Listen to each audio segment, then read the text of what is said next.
Hello friends, എല്ലാവർക്കും dream house ബ്ലോഗിലേക്ക് സ്വാഗതം. ഇന്ന് നമ്മൾ ഉണ്ടാക്കാൻ പോണത് അടിപൊളി ലഞ്ച് കേട്ടോ. ഒരു അടിപൊളി ലഞ്ച് എന്നൊക്കെ പറയുമ്പോൾ കരിച്ചതും പൊരിച്ചതും വേണമെന്നൊന്നുമില്ല.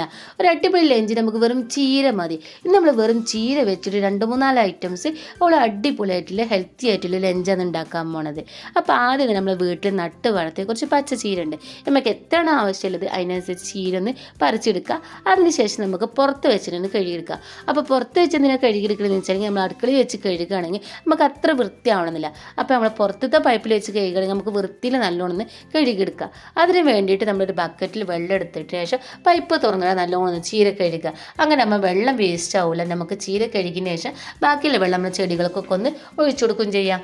അപ്പോൾ ഇതേപോലെ തന്നെ ചീര കഴുകി ഒരു ഓട്ടപാത്രത്തിലേക്ക് നമ്മൾ വെച്ചിക്കണം. ഇനി ആ ചീരൻ്റെ വെള്ളമൊക്കെ ഒന്ന് മാറ്റി കിട്ടണം കേട്ടോ. അതിനുശേഷം നമുക്ക് ഒന്ന് കുക്ക് ചെയ്യാൻ തുടങ്ങാം. ആദ്യം നമുക്ക് ചീരൻ്റെ പണികളൊന്നും ചെയ്തെടുക്കാം. അതിന് വേണ്ടിയിട്ട് നമുക്ക് ആദ്യം തന്നെ കറിക്കുള്ളതൊന്ന് ഇതേപോലെ ഒന്ന് നല്ല ഇല നോക്കിയിട്ട് കുറച്ച് ഇല നുള്ളിയിട്ട് നമുക്കൊരു പാത്രത്തിലേക്കൊന്ന് മാറ്റി വെക്കാം. അപ്പോൾ ഇതേപോലെ തന്നെ ഒരു പാത്രത്തിലേക്ക് നമുക്ക് ചീരയൊക്കെ ഒന്ന് ഉള്ളി അതൊന്ന് മാറ്റി വെച്ചിട്ട് അതിനുശേഷം നമുക്ക് കുറച്ച് ചീര ഉപ്പേരി ഉണ്ടാക്കണം. അതിന് വേണ്ടിയിട്ട് നമുക്കൊരു കുറച്ച് ചീര ഒരു പാത്രത്തിലേക്ക് ഇതേപോലെ ഒന്ന് ചെറുതായിട്ടൊന്ന് മുറിച്ചെടുക്കുക. അപ്പോൾ നിങ്ങൾ എൻ്റെ ചാനൽ ആദ്യമായിട്ടാണ് കാണുന്നുണ്ടെങ്കിൽ ഒന്ന് സപ്പോർട്ട് ചെയ്ത് സബ്സ്ക്രൈബ് ചെയ്യാനും അതുപോലെ തന്നെ തൊട്ടടുത്തുള്ള ബെല്ലൈക്കൺ അമർത്താനും മറക്കരുത്. ഇനി നമുക്ക് കുറച്ച് വേറെ 2-3 ഐറ്റംസും കൂടി ഉണ്ടാക്കണം. അതിന് വേണ്ടി ഞാൻ എടുത്തുക്കുന്നത് ചീരൻ്റെ തളിരാണ്. അത് ഇതേപോലെ ചെറിയ ചെറിയ ഇലയാകുമ്പോൾ കാണാനൊക്കെ ഒരു ഭംഗിയല്ലേ. അതിന് വേണ്ടി ഒരു പാത്രത്തിലേക്ക് അതിന് തളിരില്ല മാത്രം ഞാൻ അതേപോലെ ഉള്ളെടുത്തിട്ടുണ്ട്. ഇനി ബാക്കിയുള്ള തണ്ട് മാത്രമേ ഉള്ളൂ. അതായിട്ട് കളയൊന്നും വേണ്ട. അത് നമുക്കൊരു ഡിഷ് ഉണ്ടാക്കാൻ വേണ്ടി എടുക്കുക. അതിന് വേണ്ടിയിട്ട് അതിൻ്റെ മുകൾ ഭാഗം ഇതേപോലെ ഒന്ന് ചീന്തിയെടുക്കുക. എന്നിട്ട് അത് 4 ഭാഗമാക്കിയതിന് ശേഷം അതൊരു പാത്രത്തിലേക്ക് നമുക്കൊന്ന് മാറ്റി വെക്കുക. അങ്ങനെ നമ്മൾ ചീരൻ്റെ പണികളൊക്കെ ഒന്ന് ആദ്യം ചെയ്ത് തീർത്തിട്ട് ഇനി നമുക്ക് കുക്കിങ്ങിലേക്ക് കിടക്കാം. ആദ്യം വേണ്ടിയിട്ട് നമ്മൾ കറിയാണ് ഉണ്ടാക്കാൻ പോണത്. അതിന് വേണ്ടിയിട്ട് പരിപ്പൊക്കെ നല്ലൊന്ന് കഴുകി തക്കാളിയും സവാളയും പച്ചമുളകും ഇട്ട് നല്ല പോലെ ഒന്ന് വേവിച്ചെടുക്കണം. ഇപ്പോൾ നല്ലോണം ഒന്ന് വേവിച്ചെടുത്തിക്കണം. ഇതുപോലത്തെ ഒന്ന് വെച്ചിട്ട് നമുക്ക് പരിപ്പ് നല്ല പോലെ ഒന്ന് ഉടച്ചെടുക്കുക. അപ്പോൾ നമ്മുടെ കറിക്ക് നല്ല ടേസ്റ്റ് ഉണ്ടാവും. ഇനി നമുക്ക് അടുപ്പത്ത് വെച്ചതിന് ശേഷം അതിലേക്ക് കുറച്ച് മഞ്ഞപ്പൊടിയും കുറച്ച് ഉപ്പും ചേർത്തതിന് ശേഷം നല്ലപോലെ ഒന്ന് ഇളക്കി കൊടുക്കുക. എന്നിട്ട് നല്ലോണം പരിപ്പ് തിളപ്പിച്ചെടുക്കണം. തിളച്ച് വരുമ്പോഴാണ് നമുക്ക് കറിക്കുള്ള ചീര അതിലേക്കൊന്ന് ഇട്ട് കൊടുക്കേണ്ടത്. ഇപ്പോൾ നല്ലപോലെ ഒന്ന് ഇളക്കി കൊടുത്ത് നല്ലോണമൊക്കെ ഒന്ന് തിളച്ച് വന്നിക്കണേ. ഈ സമയത്ത് ചീര അതിലേക്കൊന്ന് ഇട്ട് കൊടുക്കുക. അപ്പോൾ തോനെ ചീര വെച്ചുകൊണ്ട് കറി ഉണ്ടാക്കുകയാണെങ്കിൽ അത്രയും നല്ലത് തന്നെ. കാരണം ചീരയൊക്കെ ഇഷ്ടമുള്ള ആൾക്കാരാണെങ്കിൽ തോനെ ചീരയൊക്കെ വെച്ചുകൊണ്ട് നല്ലോണം കറി ഉണ്ടാക്കട്ടോ. ഇനി നമുക്കിതൊന്ന് മൂടി വെച്ചതിന് ശേഷം 2 മിനിറ്റ് ഒന്ന് മൂടി വെക്കുകയാണെങ്കിൽ ചീരയൊക്കെ പെട്ടെന്ന് വാടിക്കിട്ടും. ഇനി നമുക്ക് നല്ലപോലെ ഒന്ന് ഇളക്കി കൊടുക്കാം. നല്ലോണം ഇളക്കി കൊടുത്തതിന് ശേഷം ചീര ഇപ്പോൾ വെന്തിട്ടൊന്നുമില്ല, ഒന്ന് വാടിയിട്ടുള്ളൂ. നല്ലോണം ഇളക്കി കൊടുത്താൽ പരിപ്പ് ചീരക്ക് ഒന്നാക്കിയതിന് ശേഷം ഒന്നുകൂടി മൂടി വെച്ച് നമുക്കൊന്നുകൂടി ഒന്ന് വേവിച്ചെടുക്കാം. അതിനുശേഷം നമുക്ക് ചീര ഒന്ന് ഇതേപോലെ തന്നെ പരിപ്പ് ഉടച്ചോടനെ ചീര ഇതുപോലത്തെ ഒന്ന് ഉടച്ച് നല്ലോണം പരിപ്പൊക്കെ ചേർത്തെടുക്കുക. അതിനുശേഷം നമുക്കതിലേക്ക് തേങ്ങയും ചെറിയ ഉള്ളിയും ചെറിയ ജീരകവും വെളുത്തുള്ളിയും അത് നല്ലോണം മയത്തിൽ അരച്ചത് അരപ്പ് ഇതിലേക്കൊന്ന് ചേർത്ത് കൊടുക്കുക. ഈ മഞ്ഞ കളറൊക്കെ ഇഷ്ടമുള്ള ആൾക്കാരാണെങ്കിൽ കുറച്ച് മഞ്ഞപ്പൊടിയും കൂടി ഈ സമയത്ത് ചേർത്ത് കൊടുക്കുക. ഇവിടെ നല്ലപോലെ ഇളക്കി കൊടുക്കുക. പരിപ്പക്കും അതേപോലെ തന്നെ ചീരയ്ക്കൊക്കെ അരപ്പാണ് രീതിയിൽ നല്ലപോലെ ഇളക്കി കൊടുക്കുക. ഇവിടെ മെല്ലെ ഒന്ന് തിളപ്പിക്കുക. മെല്ലെ തിളപ്പിക്കുക എന്ന് പറഞ്ഞാൽ നല്ലോണം വെട്ടി തിളക്കേണ്ട ആവശ്യമൊന്നുമില്ല. ആ അരപ്പൊക്കെ ചെറുതായിട്ട് ഇതുപോലെ തിളച്ച് വന്നാൽ മതി. പിന്നെ ഒരു ചട്ടിലേക്ക് നമുക്ക് കുറച്ച് വെളിച്ചെണ്ണ ഒഴിച്ചു കൊടുക്കുക. അതിൻ്റെ ചെറിയ ഉള്ളി നല്ലോണം മൂപ്പിച്ചെടുക്കുക. നല്ലോണം മൂത്ത് വന്നതിന് ശേഷം നമുക്ക് തീയൊന്ന് ഓഫ് ചെയ്ത് അതിലേക്ക് കുറച്ച് മുളകും പൊടി ചേർത്ത് നല്ലപോലെ ഇളക്കി കൊടുത്ത് നമ്മളെ കറിയിലേക്ക് ഒന്ന് ചേർത്ത് കൊടുക്കുക. ഇപ്പോൾ കറിയൊക്കെ എന്താ സ്മെല്ല്. ഇപ്പോൾ തന്നെ നമുക്കൊരു പറ ചോറിട്ട് കഴിക്കാതെന്നുള്ളൊരു സ്മെല്ലിലാണ് നമ്മൾ കറിയൊക്കെ കിടക്കുന്നത്. അതിവിടെ മാറ്റി വെച്ചതിന് ശേഷം നമുക്ക് ഉപ്പേരിയും കൂടി ഉണ്ടാക്കിയാലോ. അതിന് വേണ്ടിയിട്ടൊരു പാൻ അടുപ്പത്ത് വെച്ചിട്ട് അതിലേക്ക് കുറച്ച് വെളിച്ചെണ്ണ ഒഴിച്ച് കൊടുക്കുക. അത് നല്ലൊന്ന് ചൂടായി വരുമ്പോൾ കടുകിട്ട് പൊട്ടിക്കുക. കടുക് പൊട്ടി തീർന്നതിന് ശേഷം നമുക്ക് 2-4 വെളുത്തുള്ളി ചതച്ചത് അതിലേക്കൊന്ന് ചേർത്ത് കൊടുക്കുക. അതേപോലെ തന്നെ അതിലേക്ക് ചീര അരിഞ്ഞതും ചേർത്ത് കൊടുക്കുക. അപ്പോൾ ചീര അരിഞ്ഞത് ചേർത്ത് കൊടുത്തതിന് ശേഷം നമുക്ക് പാകത്തിന് ഉപ്പ് ചേർത്ത് കൊടുക്കുക.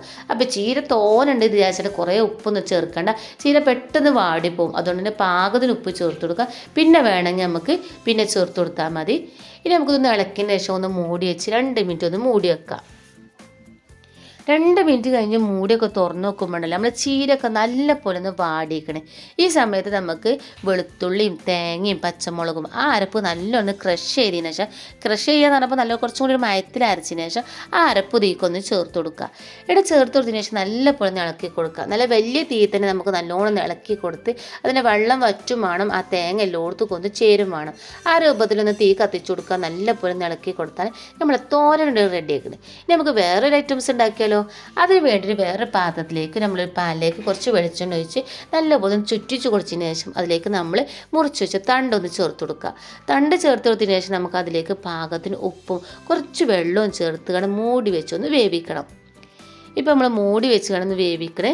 ഇവിടെ വെന്ത് കഴിഞ്ഞ ശേഷമാണല്ലോ ബാക്കിയുള്ള പരിപാടികളൊക്കെ ഒന്ന് ചെയ്തെടുക്കേണ്ടത്. അപ്പോൾ ഇതൊക്കെ നല്ല രസമാണ് കേട്ടോ കഴിക്കാൻ. ഇത് നമ്മൾ തുറന്നതിന് ശേഷം നമുക്കൊന്ന് ഇളക്കി കൊടുക്കുക. വെള്ളമൊക്കെ ഒന്ന് വറ്റിയതിന് ശേഷം നമുക്ക് അതിലേക്ക് ഉണക്കമുളക് ഒന്ന് ക്രഷ് ചെയ്തതിലേക്കൊന്ന് ചേർത്ത് കൊടുക്കുക. അപ്പോൾ എല്ലാ ഐറ്റംസും എരില്ലതാണെങ്കിൽ നമുക്ക് അത്ര കഴിക്കാനൊന്നും അത്ര ഇഷ്ടം തോന്നില്ല. അപ്പോൾ ഈ ഐറ്റംസ് നമുക്ക് കുറച്ചും കൂടി ഒന്ന് സ്വീറ്റ് ആക്കുകയും ചെയ്യാം. നല്ലൊരു കുറച്ച് എരിവും അതേപോലെ കുറച്ച് മധുരമൊക്കെ ഉള്ളതാക്കിയാൽ നല്ല രസം തന്നെയായിരിക്കും. അതിന് വേണ്ടിയിട്ട് എരിവിട്ടതിന് ശേഷം നമുക്കിതുപോലെ നല്ല ഇളക്കി കൊടുക്കുക. വാങ്ങാൻ നേരം നമുക്ക് അതിലേക്ക് കുറച്ച് ടൊമാറ്റോ സോസും കൂടി ഒന്ന് ഒഴിച്ചു കൊടുക്കുകയാണ്. വളരെ കുറച്ച് മതി. ഇവിടെ നല്ലപോലെ ഇളക്കി കൊടുക്കുക. അപ്പം നമുക്ക് അടിപൊളി ടേസ്റ്റിൽ നമ്മൾ ചീരൻ്റെ തണ്ട് ഇവിടെ റെഡി ആയി കിട്ടിയാണ് കേട്ടോ. ഇനി അതും ഒരു പാത്രത്തിലേക്ക് മാറ്റിയേക്കുക. അപ്പം നമുക്ക് ചീരൻ്റെ കറിയായി, ഉപ്പേരായി, മേക്ക് പുരട്ടിയായി. ഇനി നമുക്കൊരു സൂപ്പും കൂടി തയ്യാറാക്കാം. അതിന് വേണ്ടി വേറൊരു പാനിലേക്ക് നമുക്ക് കുറച്ച് വെളിച്ചെണ്ണ ഒഴിച്ചിട്ടുണ്ട്. അത് നല്ലൊന്ന് ചൂടായി വരുമ്പോൾ അതിലേക്ക് കുറച്ച് വെളുത്തുള്ളി സവോള ഇട്ട് നല്ലപോലെ ഒന്ന് വഴറ്റി കൊടുക്കുക. നല്ലോണം ഒന്ന് വെന്ത് വരുന്ന സമയത്ത് നമുക്ക് ചീരൻ്റെ തളിര് നമ്മൾ നുള്ളി വെച്ചില്ലേ അത് ഇതിലേക്കൊന്ന് ചേർത്ത് കൊടുക്കുക. ഇതിലേക്ക് ചേർത്ത് കൊടുത്തതിന് ശേഷം നമുക്ക് പാകത്തിന് ഉപ്പും ചേർത്ത് നല്ലപോലെ ഒന്ന് ഇളക്കി കൊടുക്കണം. ഒന്നും ഇങ്ങോട്ട് വാടി കിട്ടണം. അതിന് വേണ്ടിയിട്ടാണ് നമ്മൾ നല്ലപോലെ ഒന്ന് ഇളക്കി കൊടുക്കുന്നത് കേട്ടോ. നല്ലപോലെ ഒന്ന് ഇളക്കി കൊടുത്തതിന് ശേഷം നമ്മൾ എത്രയാണ് സൂപ്പ് ഉണ്ടാക്കാൻ ഉദ്ദേശിക്കണേ അതിനനുസരിച്ച് വെള്ളം ഇതിലേക്ക് ഒഴിച്ചു കൊടുക്കുക. ഞാൻ 4 ബൗളിനാണ്, ചെറിയ 4 ബൗളിന് കണക്കാക്കിയിട്ടാണ് ഇതിലേക്ക് വെള്ളം ഒഴിച്ചു കൊടുക്കണേ. അങ്ങനെയാണെങ്കിൽ എനിക്ക് 1.5 ഗ്ലാസ് വെള്ളം ഒഴിച്ചു കൊടുത്താൽ മതി. ആ വെള്ളം കൂടി ഇതിലേക്കൊന്ന് ഒഴിച്ചു കൊടുത്തിങ്ങനെ ഇനി നല്ലപോലെ ഒന്ന് തിളപ്പിച്ചെടുക്കുക. നല്ലോണം ഒന്ന് തിളച്ച് വരുന്ന സമയത്ത് നമുക്കതിലേക്ക് ഒരൊറ്റ കോഴിമുട്ട ഇതേപോലെ ഒന്ന് പൊട്ടിച്ചൊഴിച്ചു കൊടുക്കുക. എന്നിട്ട് ആ പൊട്ടിച്ചൊഴിച്ചു കൊടുക്കുന്ന സമയത്തിന് നമുക്ക് നല്ലപോലെ ഇതുപോലെ ഒന്ന് ഇളക്കി കൊടുക്കുക. എല്ലായിടത്തും ഒന്ന് ആക്കി കൊടുക്കുക. ആക്കി കൊടുത്തതിന് ശേഷം നമുക്ക് അതിലേക്ക് പാകത്തിന് എരിവിടണം. അതിന് വേണ്ടിയിട്ട് നമ്മൾ കുരുമുളക് പൊടിയാണ് ഇട്ട് കൊടുക്കുന്നത്. അപ്പോൾ എരി കൂടുതൽ ഇഷ്ടമുള്ള ആൾക്കാർക്കാണെങ്കിൽ കുറച്ചും കൂടി കൂടുതൽ കുരുമുളക് പൊടി ഒന്ന് ചേർത്ത് കൊടുക്കുക. ഇത് നല്ലപോലെ ഇളക്കി കൊടുക്കുക. നല്ലോണം ഇളക്കി കൊടുത്തതിന് ശേഷം നമുക്ക് വാങ്ങാൻ നേരം കുറച്ച് കോൺഫ്ലവർ ഇതേപോലെ കുറച്ച് പച്ചവെള്ളത്തിൽ കലക്കി അത് ഇതിലേക്കൊന്ന് ചേർത്ത് കൊടുക്കുക.